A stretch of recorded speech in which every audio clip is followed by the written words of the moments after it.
Saying, last video में हम complete कर चुके हैं अपना chapter number 4 which is determinant, and now it's time to start the next chapter which is chapter number 5 continuity and differentiability. As you are already aware of the basics which was limits which we have covered in the class 11th, still I will try to cover limits also, then we'll come on to the continuity part and then differentiability.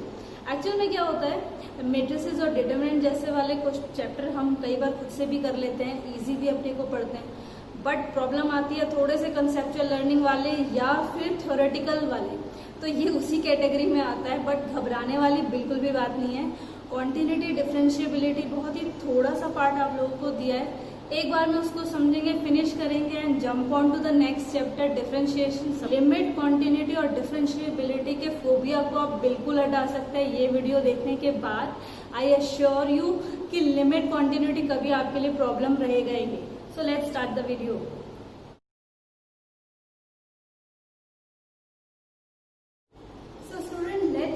With our topic limits. थोड़ा सा इसको revise करेंगे और फिर continuity और differentiability के part पे आएंगे. जहाँ तक याद है, हम 11th क्लास में लिमिट क्या बोलते थे.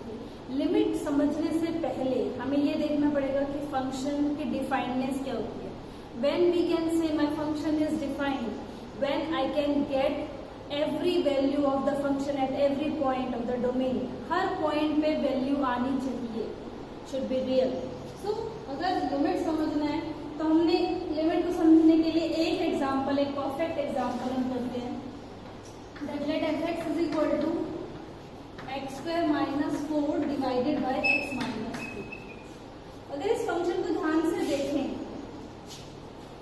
तो if I put x is equal to 2 in my exam, x is equal to 2, तो हमें क्या मिलता है.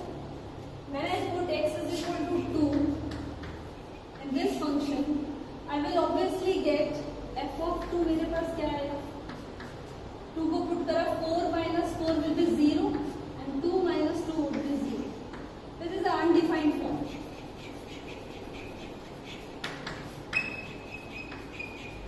ये हमने 11th में पढ़ा था that 0 by 0, infinity by infinity, 0 raised to power 0, infinity raised to power infinity. ये इनडिटर्मिनेंट फॉर्म है. एक नाम और आया था 11th में, इनडिटर्मिनेंट फॉर्म. इनडिटर्मिनेंट फॉर्म का मतलब हुआ कि जिसकी वैल्यू में नहीं पता. We don't know how to divide 0 by 0, how to divide infinity by infinity. 0 को 0 से डिवाइड नहीं किया जा सकता. 0 बाय 0 फॉर्म ही हमने 11th क्लास में ली थी एज अ इनडिटर्मिनेंट फॉर्म, और हमने बताया था कि जब जब फंक्शन किसी भी पॉइंट पे 0 बाय 0 फॉर्म देगा तो देयर सर्टेन मेथड्स उसकी लिमिट निकालने के लिए. और लिमिट का कंसेप्ट कहाँ से आएगा कि ठीक है भाई, x इज इक्वल टू 2 इस फंक्शन में पुट करने से मुझे वैल्यू नहीं निकल के आ रही, मेरे पास अनडिफाइंड कुछ फॉर्म आ रहे हैं जो मैं कैलकुलेट नहीं कर सकती. तो let us suppose there is a method to calculate it, और मैं उसको एज्यूम करूं जैसे मेरे पास एक फंक्शन है जो इस तरीके से जा रहा है एंड बीच में ब्रेक आ जाता है. ब्रेक का मतलब है कि सर्टेन पॉइंट पे मुझे उसकी वैल्यू नहीं पता. ये है, मुझे नहीं पता 2 पे क्या है, बट मुझे 2 से कम पे पता और 2 से ज्यादा पे भी पता.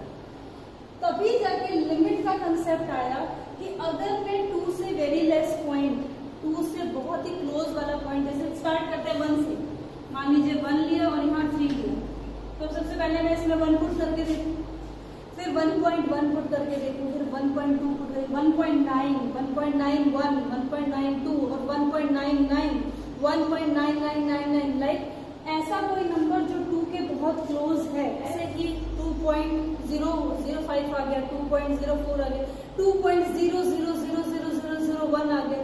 सो if I take very close values near 2, इसको बोलते हैं नेबरहुड ऑफ 2 का नेबरहुड, और जिसको डिफाइन किया जा सकता है 2 माइनस h और 2 प्लस x. इस तरीके से नेबरहुड डिफाइन होता है. तो 2 के वेरी क्लोज पॉइंट में ले लूं तो मुझे जो भी वैल्यू मिलेगी उस वैल्यू को मैं लिमिट कंसिडर कर सकती हूँ. अगर लेफ्ट वाला लूंगी तो लेफ्ट हैंड लिमिट आ जाएगी, और राइट हैंड में लेंगे, राइट हैंड का कोई पॉइंट लेंगे, 2 के राइट हैंड साइड में लेंगे तो राइट हैंड लिमिट आ जाएगी. तो लिमिट का एक्चुअल कंसेप्ट रहा कि क्योंकि तुम उस पॉइंट पे वैल्यू नहीं निकाल पा रहे हो, थोड़ा सा लेफ्ट साइड जाओ, थोड़ा सा राइट साइड जाओ, इन केस दोनों टू से लेफ्ट और टू से राइट में सेम वैल्यू आ रही है, तो लेट अस अज्यूम कि 2 पे भी आ रही है, तो उसको हम लिमिट बोल देते हैं। ये तो नहीं बोल सकते कि 2 पे ये आ रही है। I can't say this value की f ऑफ 2 मुझे पता लग गया, f ऑफ 2 तो हमेशा से ही क्वेश्चन मार्क ही बना हुआ है, 2 पे तो वैल्यू मुझे निकल ही नहीं पा रही है, तो मैं क्या कर सकती हूँ, मैं 2 से लेस और 2 से मोर जो मैंने पॉइंट निकाले, यानी मैंने फंक्शन की वैल्यू 2 माइनस एच पे जो निकाली है और फंक्शन की वैल्यू 2 प्लस एच पे जो वैल्यू निकाली है, उसी चीज को मैं नया नाम क्या दे रही हूँ, limit x tending to 2f(x). ये चीज सब जाके आई। आई होप आपको ये चीज समझ में आ रही है कि limit x tends to 2f(x) का मतलब क्या है। व्हेन आई से limit x tends to 2f(x), यानी फंक्शन कंसिडर कर रही हूँ मैं fx, वैल्यू कहाँ जा रही है, 2 पे कन्वर्ज कर रही है, मतलब मैं 2 के पास किसी तरीके से बढ़ने की कोशिश कर रही हूँ। मैंने इसमें कोई साइन नहीं लगाया है, यानी ये लेफ्ट हैंड भी साइड हो सकता है, राइट हैंड साइड भी हो सकता है। अगर मैंने ये लिख दिया limit x tends to 2 minus, इसका मतलब हम फंक्शन की तरफ बढ़, तो हम इस पॉइंट 2 की तरफ तो बढ़ रहे हैं, बट किस डायरेक्शन से, लेफ्ट हैंड साइड की डायरेक्शन से। 2 माइनस का मतलब हुआ ऐसा कोई point which is very close to 2 from the left hand side, और 2 प्लस का मतलब हुआ any point which is close to 2 from the right hand side. दोनों ही साइड से हमको चेक करके देखना है, लेफ्ट में भी और राइट में भी, और अगर वो वैल्यू दोनों की दोनों सेम आ गई, यानी कि LHL, ये हम करते थे, बताते थे बेटा जब लेफ्ट हैंड साइड या लेफ्ट हैंड साइड की लिमिट बोल लो तो लेफ्ट हैंड लिमिट बोल लो, when it is equal to the right hand limit, when LHL is equal to RHL, तभी मैं बोल सकती हूँ कि limit x tends to 2f(x) exist करती। ये कंडीशन आप लोगों को बताएगी जब हम लिमिट पढ़ते हैं। तो जैसे ही मुझे एक गड्ढा मिला, मैंने उसको क्या कर दिया, उस गड्ढे को भर दिया बाय एज्यूमिंग समथिंग, और वो हमने क्या एज्यूम करा, एक लिमिट नाम का एक वर्ड आ गया जो उस गड्ढे को भरने के लिए काम आ गया कि ओके मेरे फंक्शन की x इज इक्वल टू 2 पे वैल्यू नहीं निकलती, इट्स ओके, बट मैं एक और कंसेप्ट इस पे लगा दूंगा, 2 पे वैल्यू नहीं निकलती तो क्या हुआ, 2 पे लिमिट तो निकाली जा सकती है, वही उसका पैच वर्क है, उस गड्ढे को भरने का यही तरीका है कि वो उसका पैच वर्क हो गया। तो इसलिए हमने और कई सारे मेथड्स भी हमने करे। अगर कोई सिंपल क्वेश्चन हुआ तो कहता है f(x) is equal to 2x plus 3, simple polynomial function, linear, quadratic, cubic, biquadratic, anything, अगर वो सिंपल पॉलिनोमियल फंक्शन है तो पॉलिनोमियल फंक्शन की अगर वो बोलेगा कि बोलो x इज इक्वल टू 1 पे क्या है, तो हम क्या चेक करेंगे, हम ये चेक करेंगे कि 1 को पुट करने पे वैल्यू आती है कि नहीं आती। 1 को पुट करा, मेरे पास 5 आ गया, f ऑफ 1 मेरे पास आ गया 5। ये 5 x इज इक्वल टू 1 पे वैल्यू भी बोल सकते हैं और इसको लिमिट भी बोला जा सकता है। तो अगर, और ये चीज हम 11th में कर चुके हैं कि भाई अगर कहीं पे प्रॉब्लम आ रही है तो क्या क्या मेथड लगाए जा सकते हैं। थोड़ा सा उसको रिकॉल करने की कोशिश कीजिए। हमने सबसे पहले लगाया था फैक्टराइजेशन, जो कि इस वाले फॉर्मूले, इस वाले क्वेश्चन पे भी लगेगा, x² - 4 x - 2। हम क्या कर देते थे, x² - 4 को x - 2 x + 2 लिख देते थे, x - 2 कैंसिल हो जाता था और x + 2 बचता था। और x + 2 बचने के बाद बिकॉज अब वो सिंप्लीफाई हो चुका है, 2 को पुट करा आंसर 4 आता था, तो उस 4 को वैल्यू नहीं बोलते थे, वो जो 4 निकल के आएगा वो आपकी लिमिट है, इस फंक्शन की लिमिट है x इज इक्वल टू 2 पे। तो हम उसको लास्ट में लिख देते थे कि yes limit x tends to 2 f(x), उसकी वैल्यू 4 है लिमिट। तो किस किस केसेस में वैल्यू बोली जाए, किस किस में लिमिट बोली जाए। जहां पे वैल्यू नहीं निकाल पा रहे हैं वहां पे एक और तरीका है कि लिमिट निकाल पाए। लिमिट में भी ये हो गया कि LHL अलग आ रहे हैं, RHL अलग आ रहे हैं, तो पैच वर्क नहीं कर सकते। तो जब LHL इक्वल टू RHL नहीं होता उस केस में हम बोलते हैं लिमिट डज नॉट एग्जिस्ट। तो मेथड हमने लगा दिया था, एक फैक्टराइजेशन लगा दिया था, फिर दूसरा एक बाइनोमियल एक्सटेंशन भी लगा सकते थे, तीसरा कोई एक फॉर्मूला बताया था। फॉर्मूला किस तरीके का बताया था, limit x tends to a x raised to power n minus a raised to power n divided by x minus a is equal to m a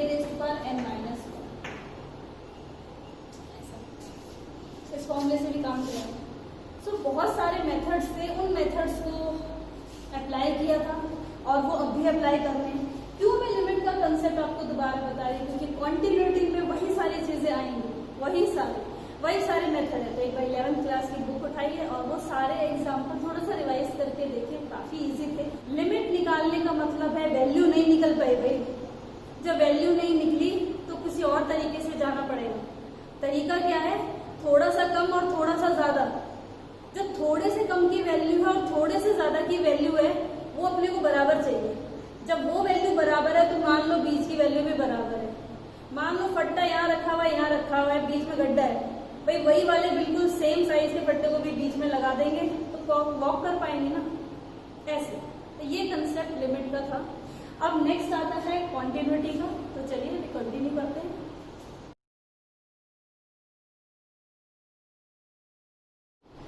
so let's now study the continuity. नाम से ही पता लग रहा है continuous. Continuous का मतलब है लगातार, एक के बाद एक स्टेप रखते जाएं और लगातार वो चीज फिनिश हो जाए। फंक्शन के रिस्पेक्ट में कॉन्टिन्यूटी कर रहे हैं तो इसका मतलब है कि फंक्शन लगातार चलता जाए, कहीं पे ब्रेक ना हो।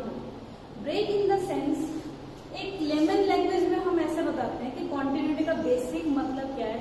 अगर उसका ग्राफ बनाए ना तो बेटा तुम्हारा पेन नहीं उठना चाहिए, सिंपल सी बात है। अगर कॉन्टिन्यूटी को समझना चाहते हो कॉन्टिन्यूटी क्या है, तो उसका ग्राफ, किसी भी फंक्शन का ग्राफ बनाते हुए अगर आपका पेन या चौक मेरा उठ रहा है, यानी मुझे उठा के पेन उठा के दूसरे पॉइंट में लाना पड़ रहा है, वही पॉइंट ऑफ डिसकंटिन्यूटी होगा।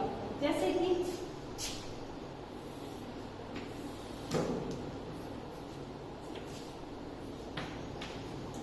वन बाय एक्स का ग्राफ इस तरीके से। तो क्या मैंने बिना पेन उठाए बना दिया उसको? अगर मैंने यहाँ से वैल्यू स्टार्ट करूँ, यानी माइनस इन्फिनिटी से वैल्यू स्टार्ट करो, तो माइनस इन्फिनिटी से चलते हुए जीरो तक मेरा काम बड़े आसानी से चल रहा है। जीरो तक में मेरा पेन नहीं उठा, अब मुझे जीरो के पार जाना है। यानी मैं ये कहना चाहती हूँ कि जीरो पे आते आते I am going like minus infinity. मैं यहाँ तक चली गई बट टच नहीं कर रहा। जैसे ही जीरो के पार गया, जीरो पे तो डिफाइंड ही नहीं है, जीरो के पार गया तो मुझे फिर से चौक उठाना पड़ा और यहाँ पे आना पड़ा और यहाँ से फिर से बिल्कुल स्मूथ जा रहा है। यानी हाफ पार्ट में स्मूथ जा रहा है और इस पार्ट में स्मूथ जा रहा है। कहाँ पे पेन उठाना पड़ा या चौक उठाना पड़ा? x is equal to 0। तो ये फंक्शन डिसकंटिन्यूअस है, x is equal to 0। 11th में किया था स्टेप फंक्शन, नाम ही बता रहा है कि स्टेप है, यानी इस तरीके का एक फंक्शन था। अब मैं देखिए कितनी बार अपना चौक उठाई उसको बनाने के लिए। जिस पॉइंट पे मैंने चौक उठाया है वही इसके पॉइंट ऑफ डिसकंटिन्यूटी है। तो तुम्हारे हर इंटीजर पे इसकी वैल्यू जंप कर रही है, और जंप कर रही है इन द सेंस मेरा फंक्शन कॉन्टिन्यूस नहीं है।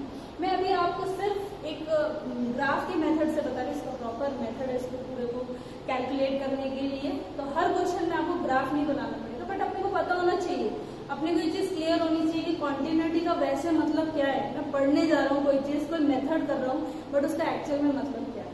ठीक है, ऐसे और जरा फॉर्मूलाज ढूंढिएगा, जैसे Modex is very much continuous.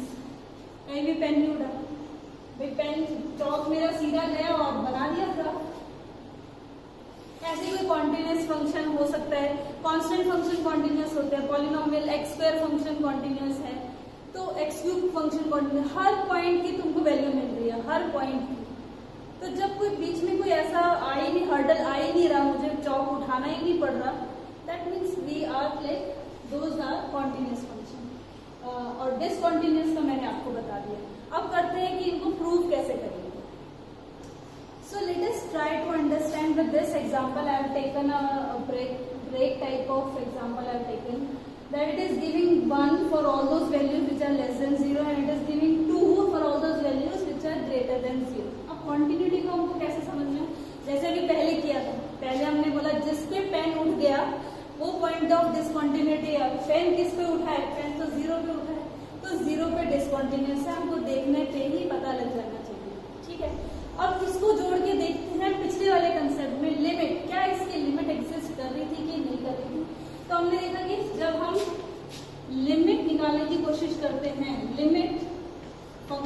कब? when x tends to 0 negative, जब वो 0 से कम जाता है। तो 0 से कम पे हम निकालने की कोशिश करेंगे। सो ये हो जाएगा 0 प्लस h पे मुझे फंक्शन की वैल्यू निकालनी है। फंक्शन की वैल्यू क्या है? 0 से लेस के 1। The answer is 1। Now let's see कि 0 से राइट में क्या आएगी। बिल्कुल इसको कैसे लिख सकते हैं? Limit x tends to 0 positive fx। पहला स्टेप होता था ये 0 प्लस का मतलब 0 प्लस h। एक और स्टेप बना देते हैं, x tends to 0 plus h। इसका मतलब ये भी है कि h 0 को टेंड कर रहा है, इतना छोटा पॉइंट है। एक्चुअल में मुझे x को रिप्लेस करना होता है 0 प्लस h से, बट क्योंकि ये x पे डिपेंड ही नहीं कर रहा है तो मैं डायरेक्ट इसकी वैल्यू लिख सकती हूँ 2, और इसमें h है ही नहीं तो डायरेक्ट मेरा आंसर आ जाएगा 2। सो इस कैलकुलेशन से मुझे पता लगा कि लेफ्ट हैंड लिमिट तो 1 आ रही है और राइट हैंड लिमिट 2 आ रही है। When left hand limit is not equal to right hand limit, so limit does not exist। ये किस तरीके का क्वेश्चन है जिसमें लिमिट ही एग्जिस्ट नहीं कर रही, और हमें एक तरीके ये चीज हिरार्की ऐसे याद रखनी है। लिमिट सबसे नीचे आया, कॉन्टिन्यूटी, डिफरेंशिएबल,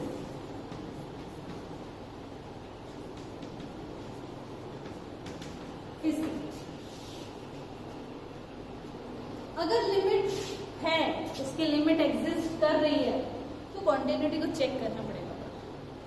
कॉन्टिन्यूअस है तो डिफरेंशिएबिलिटी को चेक करना पड़ेगा। पर डाउनवर्ड डायरेक्शन में क्या हो गया?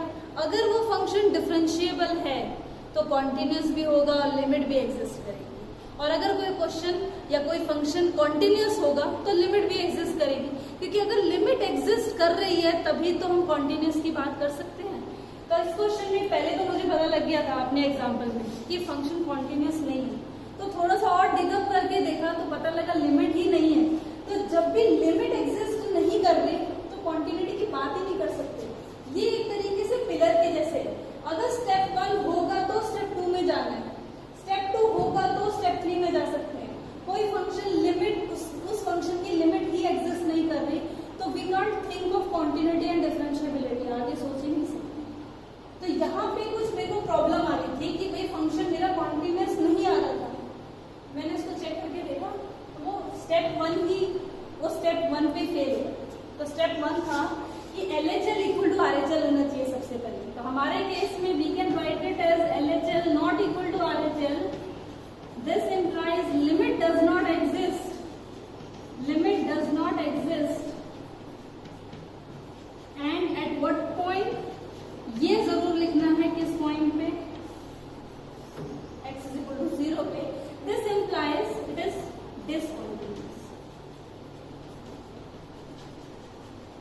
Eight x is equal to 0। ठीक है, अब एक एक्स्ट्रा एग्जांपल लेके देखते हैं जहां लिमिट एग्जिस्ट कर रही है। So let us consider this example. इस एग्जांपल में जो नेगेटिव्स हैं और पॉजिटिव्स इनपुट्स हैं उस पर वैल्यू 1 आ रही है, और जो x इज इक्वल टू 0 है उस पर वैल्यू 2 आ रही है। सो किस पॉइंट पे मेरा चौक उठ रहा है? x is equal to 0 point पे मेरा चौक। तो मुझे ये पता लग गया it is a discontinuous function and it is discontinuous at x is equal to 0। Free time जिस पे मेरा फंक्शन ब्रेक हो रहा है उस पे ज्यादा चांसेस है पॉइंट ऑफ डिसकंटिन्यूटी आने की। ठीक है, तो फिर लिमिट चेक करके देखते हैं लिमिट क्या आ रही है। फिर मैं लिमिट चेक करके देखूंगी। LHL is equal to RHL मेरे पास आ गया।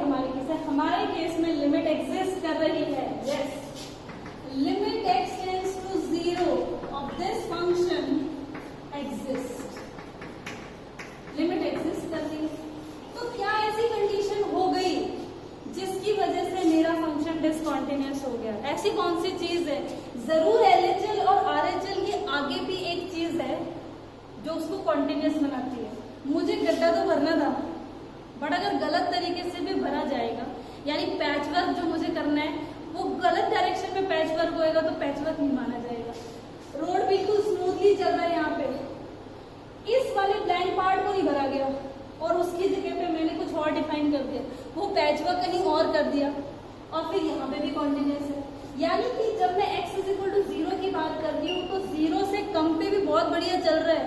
वो 0 माइनस एच पे मेरे को वैल्यू आ रही है 1, और 0 से राइट हैंड साइड में बहुत बढ़िया चल रहा है और उस पर भी वैल्यू आ रही है 1, यानी इधर जो वैल्यू आ रही है और इधर जो वैल्यू आ रही है दोनों इक्वल टू 1 है।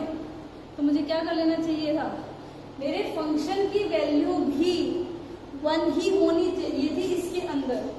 अगर किसी ने वो वाली वैल्यू कुछ और डिफाइन कर दी तो पैचवर्क सारा गड़बड़ा गया, पैचवर्क ढंग से नहीं हो। तो LHL RHL का कंसेप्ट बिल्कुल सही है। कल तक किसी ने ये नहीं पूछा कि ये फंक्शन कॉन्टिन्यूअस है कि नहीं, उसने पूछा कि इसकी लिमिट निकाली जा सकती है कि नहीं। हमने प्रूव कर दिया LHL RHL दोनों इक्वल है और लिमिट एग्जिस्ट करती है और लिमिट है 1। अगर वो लिमिट मेरे गिवन वैल्यू के इक्वल ना हुई तो कॉन्टिन्यूअस नहीं बोला जाएगा, लिमिट जरूर बोला जाएगा। Yes yes, we can calculate the limit, limit बोला जा सकता है, लिमिट इसकी 1 ही है, बट पैचवर्क नहीं हो पाएगा क्योंकि फंक्शन ने खुद बोल दिया कि x इज इक्वल टू 0 पे 2 आ रहा है। यहां भरने की बजाय ये, अगर ये चीज हटके यहां आ जाती तो फंक्शन मेरा कॉन्टिन्यूअस हो जाता। इसीलिए हम बोलेंगे क्योंकि पैचवर्क इस फंक्शन में गलत तरीके से करा हुआ है। ये जो 2 डिफाइन करा है ना, यही रॉन्ग है, यही इसको डिसकंटिन्यूअस बना रहा है। लिमिट की एग्जिस्टेंस से अब कोई प्रॉब्लम नहीं है। पिछले एग्जांपल में लिमिट ही एग्जिस्ट नहीं कर रही थी, इसलिए कॉन्टिन्यूटी पे फर्क पड़ा। आगे सोचना ही नहीं, कुछ आगे का स्टेप देखा ही नहीं हमने। लिमिट नहीं एग्जिस्ट कर रही है, कॉन्टिन्यूअस भी नहीं होगा। बट इस केस में लिमिट एग्जिस्ट कर रही है, फिर भी कॉन्टिन्यूअस नहीं है, बिकॉज एक थर्ड पार्ट कॉन्टिन्यूटी में वर्क करना चाहिए। कॉन्टिन्यूटी चेक करने के लिए उस पॉइंट पे भी चेक करो जिस पे तुम्हें कॉन्टिन्यूटी चेक करनी है। Let c is equal to 0, तो हमने अपना फंक्शन की वैल्यू बोला 0 पे चेक करनी है। So what will be my f of 0? f of 0 is 2, this is 1, this is 1 and this is 2। तो जब इससे क्या निकल के आया, when LHL equal to RHL equal to the value, then my function is said to be continuous।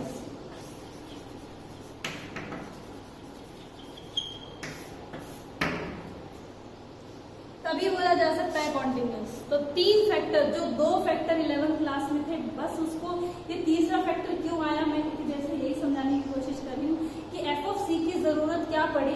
Limit भी exist हो जाए तब भी वो फंक्शन डिसकंटिन्यूअस हो सकता है अगर उसकी वैल्यू गलत ले ली गई है। तो वैल्यू भी जो इन दोनों ने इक्वलाइज करके दी है वही वैल्यू यहाँ पे होनी चाहिए थी, तभी गड्ढा भर पाता, तभी पैचवर्क हो पाता और तभी हम उस पर स्मूथली वॉक कर पाते। So we have this question and it says find all the points of discontinuity for this function। हमें खुद से निकालना है, और खुद से निकालने का मतलब यही हुआ कि जो ब्रेक हो रहा है उसी पे ही प्रॉब्लम आ सकती है। x इज इक्वल टू 0 ही है, एक पॉइंट ऐसा दिख रहा है जिसपे डिसकंटिन्यूटी आ भी सकती है और नहीं भी आ सकती। Let's check it. तो सबसे पहले आप क्या कीजिएगा, 3 कॉलम बना लीजिए, LHL, RHL and value. So LHL is -1, RHL is 1, value, मतलब 3 पॉइंट जो है तीनों सेम होने चाहिए, यहाँ पे तीनों ही डिफरेंट है। तो हमारा ये जो क्वेश्चन है वो फर्स्ट वाले एग्जांपल से मिलता जुलता है जिसमें लिमिट ही एग्जिस्ट नहीं कर रही थी। तो इस वाले हम क्वेश्चन में लिख सकते हैं since my LHL is not equal to RHL, this implies limit does not exist, limit does not exist at what point, लिखना पड़ेगा point x is equal to 0 and this implies discontinuous at x is equal to 0, इसीलिए discontinuous। Students, let's do one more example or one more problem on the topic continuity का एक और question लेते हैं। 2 types of questions are there। हमने पहले जो question किया है उसमें continuous चेक करने को था, और ये वाला क्वेश्चन है कि इसमें continuous दे रखा है, मतलब हमको गिवन है कि मेरा फंक्शन कॉन्टिन्यूअस है। अगर कॉन्टिन्यूअस होते हुए देयर आर सम अननोन, वो k भी हो सकता है, वो लैम्डा हो सकता है, m हो सकता है, या a और b भी हो सकता है। एक से ज्यादा पॉइंट पे फंक्शन ब्रेक होने पे कंफ्यूज नहीं होना, ध्यान से देखना है कब लेफ्ट हैंड साइड की वैल्यू लेनी है और कब राइट हैंड साइड वाली लेनी है। तो इस क्वेश्चन में दिया गया है कि मेरा जो फंक्शन है वो कॉन्टिन्यूअस है and then I have to find the values of a and b। These are the 2 unknowns and I have to find out the value of these 2 unknowns. तो चलिए करते हैं। ऐसे बोला हुआ है कि कॉन्टिन्यूअस फंक्शन है तो हर पॉइंट पे कॉन्टिन्यूअस है। याद रखिएगा किसी भी फंक्शन को continuous on its domain prove करने के लिए सारे पॉइंट्स में कॉन्टिन्यूस होना जरूरी है, या अगर वो फंक्शन कॉन्टिन्यूस दे रखा है कि that it is a continuous function, it means it is continuous at each and every point of its domain. ठीक है, क्योंकि कॉन्टिन्यूस फंक्शन दे रखा है हर पॉइंट पे हो सकता है कि हर पॉइंट पे कॉन्टिन्यूस फंक्शन। तो पहली बात तो मेरा क्वेश्चन के 2 पार्ट्स में डिवाइड हो जाएगा, और जिस पे हेडिंग लिखी जाएगी at x is equal to 2 ये काम, और दूसरा वाला at x is equal to 10। दो ही ऐसे पॉइंट है 2 और 10 जिसपे ये 2 और 10 जिसपे ये ब्रेक करता है। अब 2 वाली हेडिंग के अराउंड जब हम 2 की तरफ देखेंगे तो मुझे 10 से कोई मतलब नहीं है 10 में क्या हो रहा है। जब हमारा फोकस 2 है तो हम 2 से थोड़ा सा लेस 2 पे और 2 से थोड़ा सा ग्रेटर, बस इस पे फोकस करेंगे। तो इसके लिए भी मेरे पास LHL, RHL एंड वैल्यू 3 वही बनेंगे हमारे पास कॉलम्स। LHL का मतलब क्या हुआ 2 से लेस, तो we will write symbolic form कैसी होगी 2 से लेस यानी 2 नेगेटिव फंक्शन 2 से less. Next x tends to 2 minus h। अब देखते हैं फंक्शन क्या है जब 2 से कम होता है, जब 2 से कम होता है तो 5 देता है, तो अब कुछ भी लिख ले 5 ही रहेगा। Limit h tends to 0 it will give 5, so my answer is 5। LHL निकल गया आराम से 5। नेक्स्ट RHL का मतलब हुआ 2 से थोड़ा सा ज्यादा, then I will write limit x tends to 2 plus h। Function लिख लेते हैं, फंक्शन की वैल्यू लिख लेते हैं 2 से थोड़ा सा ज्यादा is ax plus b, ax plus b। अब मैं जहां पे भी x आ गया वहां क्या पुट करना है, a को a ही रहने देंगे, 2 प्लस h लिख देंगे प्लस b, और h कहेंगे टू 0। अगर तो कांस्टेंट फंक्शन है तो it will remain as it is, और कांस्टेंट फंक्शन की जगह पे कोई लीनियर फंक्शन है, क्वाड्रेटिक है, ट्रिग्नोमेट्रिक है, कुछ भी हो कुछ भी, तो उसमें x की जगह पे 2 प्लस h लिख देना है, अगर ये कुछ भी होगा तो हमारे पास क्या आ गया obviously 2a plus ah plus b, जिसमें h टेंडिंग टू 0, h को 0 पुट करने पे मेरे पास आ गया 2a प्लस b। और फंक्शन की वैल्यू क्या आ गई, इक्वालिटी किसमें मुझे दिख रही है, वैल्यू का मतलब 2 पे वैल्यू कितनी है, 2 पे वैल्यू भी 5 है, 2 पे वैल्यू 5 है। कॉन्टिन्यूस दे रखा है तो 2 पे भी कॉन्टिन्यूस है, और 2 पे कॉन्टिन्यूस है तो LHL RHL वैल्यू भी सेम है। LHL 5 आ रहा है, RHL 2a प्लस b आ रहा है, तो एक इक्वेशन मेरे पास आ गई, जरूर 2a प्लस b कितना है 5 के equal. This is equation number 1 and 1। ठीक है, now come on to x is equal to 10। x is equal to 10 में भी LHL RHL और वैल्यू लिख लेंगे, काम हो जाएगा अपना। LHL RHL एंड LHL में देख सकते हैं, LHL का मतलब है 10 से कम, limit x tends to 10 minus fx, then limit x tends to 10 minus h लिख देंगे। और फंक्शन का मतलब क्या हुआ 10 से कम, 10 से कम, 10 से कम में मेरा फंक्शन ax प्लस b। जहां जहां x लिखा हुआ है वहां पे 10 माइनस h पुट करना है, तो a 10 minus h plus b। अब जो भी मेरे पास इक्वेशन सॉल्व होके बनी उसमें h 0 पुट कर देने का रहेगा 10a plus b। This is your LHL left hand limit. Now RHL, come on to the RHL part. Limit x tends to 10 positive, 10 से आगे बढ़ो, so x tends to 10 plus h। 10 plus h में function क्या है, 10 plus h में function 21 है, तो skipping all the in between step I will get 21। तो कांस्टेंट आ गया तो x तो एग्जिस्ट ही नहीं कर रहा है, तो हम स्ट्रेट अवे एक दो स्टेप में 21 value is coming out to be 21। Now at x is equal to 10 my function is continuous, so LHL must be equal to RHL must be equal to the value of the function. So this is your LHL RHL 21, value भी 21। क्या मुझे पता लगा, जरूर 10a plus b कितना आ रहा होगा 21 आ रहा। So for two variables, two unknowns, I have got these two equations। इसको solve कर लीजिएगा, हमारे पास आ जाएगा माइनस कर देंगे, कट जाएगा। So 2a minus 10a, this should be 10a, so 2a minus 8a is equal to आपके पास आ गया 16 माइनस 16। तो a की वैल्यू कितनी आ गई? a की वैल्यू 2 आ गई। a की वैल्यू 2 आ गई, 2 2 is 4, b की value 1। So like this we can do these type of question also। Prove करने को आए प्रूव कर दीजिए, पहले से दे रखा हो और अननोन्स की वैल्यू निकालने को आए वो भी हम निकाल सकते हैं। तो दोनों टाइप ऑफ क्वेश्चन की प्रैक्टिस आप करिए और फिर मुझे बताइए कि आपको अच्छे से समझ में आया है या नहीं आया। आज की वीडियो में बस इतना ही, कॉन्टिन्यूटी को ही हमने अभी कवर किया है। नेक्स्ट वीडियो में डिफरेंशिएबिलिटी करेंगे और उसके बाद डिफरेंशिएशन शुरू हो जाएगा। आपको आज की वीडियो समझ में आई हो, कॉन्टिन्यूटी टॉपिक से थोड़ा सा भी डर कम करा हो, तो मेरे वीडियो को लाइक जरूर करें, शेयर करें और स्टूडेंट्स के साथ। And thanks for watching my video.